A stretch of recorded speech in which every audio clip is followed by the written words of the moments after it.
آتے ہیں کہ بری عادت سے نکلنا کیسے ہے. تو بری عادت سے نکلنے کے 4 اسٹیجز ہیں.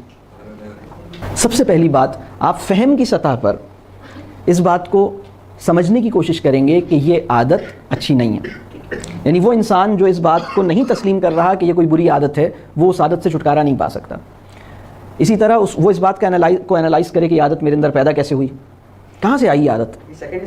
نہیں، یہ سب پہلے اسٹیپ میں، جو انالیسس ہے، جو فہم کا کام ہے، اس کے ساتھ چل رہا ہے. اسی طرح آپ اس میں یہ دیکھیں کہ اس کے اندر یہ داعیہ یا یہ انٹینشن پیدا ہو کہ مجھے اس عادت کو ختم کرنا ہے یا اس عادت سے باہر نکلنا ہے، مجھے اپنی عادت توڑنی ہے. اگر کوئی انسان کم از کم یہ 3 سوال اپنے آپ سے نہیں اٹھا رہا تو یہ پہلا اسٹیج ہے.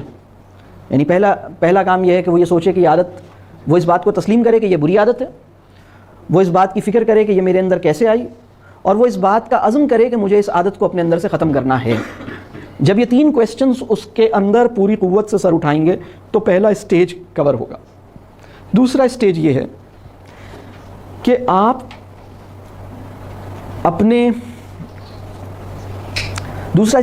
آپ ایویلویٹ کریں سر.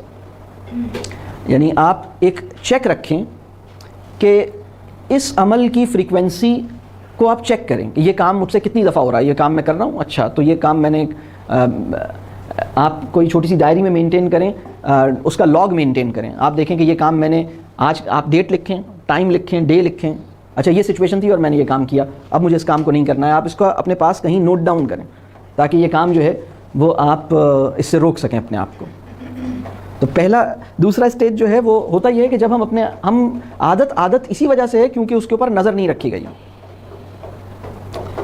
تو پہلے اسٹیج میں یہ ہوا کہ عادت جو ہے وہ اگر کوئی انسان یہ سمجھ ہی نہیں پایا ہے کہ یہ کوئی بری عادت ہے یا اس عادت سے نکلنا مجھے ہے تو وہ اس عادت سے نہیں نکل پائے گا. وہ تو پہلا اسٹیج ہو گیا. دوسرا یہ کہ اس نے اپنی عادت کو اپنی نظر میں لانے کی کوشش کی، اس کے اوپر چیک بٹھانے کی کوشش کی کہ یہ مسئلہ کیا ہے، کیوں ہے یہ بات میرے ساتھ. اور ہاں بھائی بشرا، وہ باقی 2 اسٹیجز کیا ہیں؟ خاموش ہو گئی آپ؟ نہیں یاد؟ ہاں نہیں پوچھ رہا ہوں. اچھا ذہن سے لے لیا، ٹھیک ہے. اور تیسرا اسٹیج یہ ہے کہ آپ اپنے اوپر حد لگائیں. حد لگانا کیا ہے؟ سزا دینا، مطلب بڑی اس طرح فرماتے کیا جب یہ فلاں کام کرو گے دورہ کرنا پھر آپ ہاں وہ اسی میں وہ چوتھا. کیا کرنا ہے اس میں؟ حد لگانے میں آپ کو کام یہ کرنا ہے کہ اب اگر آپ سے یہ کام ہوا، آپ نے اپنے آپ سے ارادہ کیا کہ اب اگر مجھ سے یہ کام ہوا تو میں صدقہ نکالوں گا. آپ نے ایک اماؤنٹ طے کیا اور صدقہ اپنی جیب سے نکالیے گا، ابو سے یا شوہر سے نہیں لیجیے گا. مطلب اپنے مال میں سے صدقہ دیں، ان کے مال سے صدقہ نہیں دیں. ان کی عادتیں ٹھیک ہو جائیں گی، آپ کی ویسی رہیں گی. اور اگر فرض کیجیے آپ نے 500 روپے صدقہ نکال دیا اور پھر بھی وہ کام ہو رہا ہے آپ سے، تو آپ صدقے کی رقم بڑھائیے. 500 کی بجائے 600 کیجیے، 1000 کیجیے، بڑھائیے اسے. دوسری بات، حد لگانے کے کئی ڈائمنشن ہیں. حد لگانے کا ایک ڈائمنشن یہ ہے کہ آپ نے صدقہ دیا. حد لگانے کا ایک اور ڈائمنشن یہ ہے کہ آپ نے استغفار کا اہتمام کیا اور استغفار کی تسبیح بھی آپ بڑھاتے چلے گئے. اگر وہ کام پھر بھی نہیں چھوٹ رہا تو آپ نے وہ تسبیح اور بڑھائی. اور حد لگانے کی ایک اور شکل یہ ہے، اچھا یہ دو شکلیں تو حد لگانے کی بہت ہی سمپل اور بہت ہی اسٹریٹ ہیں. مطلب اس کے ساتھ کچھ اور بھی چیزیں ہو سکتی ہیں کہ آپ نے اپنے لیے کوئی دوسرے کام طے کیے کہ اگر مجھ سے یہ کام نہیں چھوٹا تو میں اس کے اگینسٹ کوئی بہت زیادہ بھلائی کا کام کروں گا. مطلب آپ نے اس کے آلٹرنیٹو کوئی اور ایکشن آپ نے سوچا اور پھر آپ نے وہ کام کیا. اسی طرح اگر آپ کو برے عمل سے باہر نکلنا ہے اور وہ بری عادت چھوڑنی ہے تو ایک کام آپ کا جو چوتھا اسٹیج ہے اس میں آپ یہ رکھ سکتے ہیں کہ کسی اور کو جو آپ کی فیملی میں اور آپ کا ٹرسٹ وردی فرینڈ اور آپ کے فیملی کا پارٹ ہے، اس کو آپ یہ ذمہ داری دیں کہ تم مجھے یہ بتاؤ جب مجھ سے یہ ہو، اور مجھے روکو اور مجھے پوائنٹ آؤٹ کرو. اور میں مطلب آپ اس سے ریکویسٹ کریں کہ وہ آپ کو اس عمل سے روکنے میں آپ کو سپورٹ کریں. تو بعض اوقات کیا ہوتا ہے کہ ہم دوسروں کی بری عادتوں کو تو ٹھیک کرنا چاہتے ہیں، اپنی بری عادتوں کو جان بھی نہیں رہے ہوتے کہ ہماری کوئی بری عادت ہے. جیسے اگر ہم کسی کو یہ کہیں تو ہم یہ اس سے ضرور کہیں کہ یہ جو غلطی تمہیں نکالو سب کے سامنے نہیں کر کے اکیلے میں مجھے بتاؤ کہ یہ میں نے غلطی کی ہے یا یہ تم سے مسٹیک. اس کی بھی گریجول پروگریشن یہ ہو سکتی ہے کہ پہلے یہی کہیں کہ مجھے اکیلے میں بتا دیا کرو. اگر اکیلے میں بھی اس کے بتانے سے ٹھیک نہ ہو تو پھر اس سے کہیں مجھے سب کے سامنے ٹوک دیا کرو.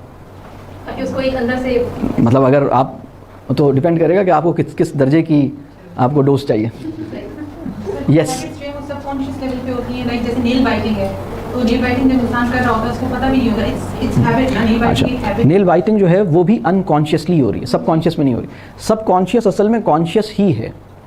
سب کانشیس جو ہے وہ ہڈن کانشیسنیس ہے. سر وہ ایموشنلی پوری نہ ہوئی کا بھی ایک عمل ہوتا ہے کہ کوئی ایموشنلی پوری نہ ہوئی ہو, کوئی کمی ہو آپ کے اندر, کوئی کانفیڈنس کی کمی ہو, تو آپ نہیں بیٹھی. ٹھیک ہے, بالکل صحیح. آپ کچھ کہہ رہے ہیں. کبھی کبھار ہوتا ہے کہ ہم غلطی کر دیتے ہیں پر ہمیں پتہ نہیں ہوتا, تو اس کے لیے ہمیں کیا کرنا ہے؟ اگر کوئی غلطی ہم نے کی اور اس وقت نہیں پتہ تھا کہ یہ غلطی ہم سے ہو گئی, تو بس اس کے اوپر اللہ سے معافی مانگیں, اور وہ کوئی ایسی پریشانی کی بات نہیں ہے. جب آپ کو ریئلائز کر لیں آپ اس کے اوپر توبہ کر لیں, استغفار پڑھ لیں, بالکل ٹھیک ہے. کیونکہ ایک بات میں آپ کو بتاؤں, اس بات کا ہمیں یقین ہونا چاہیے کہ ہم نے بہت سی غلطیاں ایسی کی ہیں جس کا ہمیں احساس نہیں ہوا ہے. اس بات کا ہمیں یقین ہونا چاہیے, اس بات کا ہمیں کوئی شک نہیں ہونا چاہیے.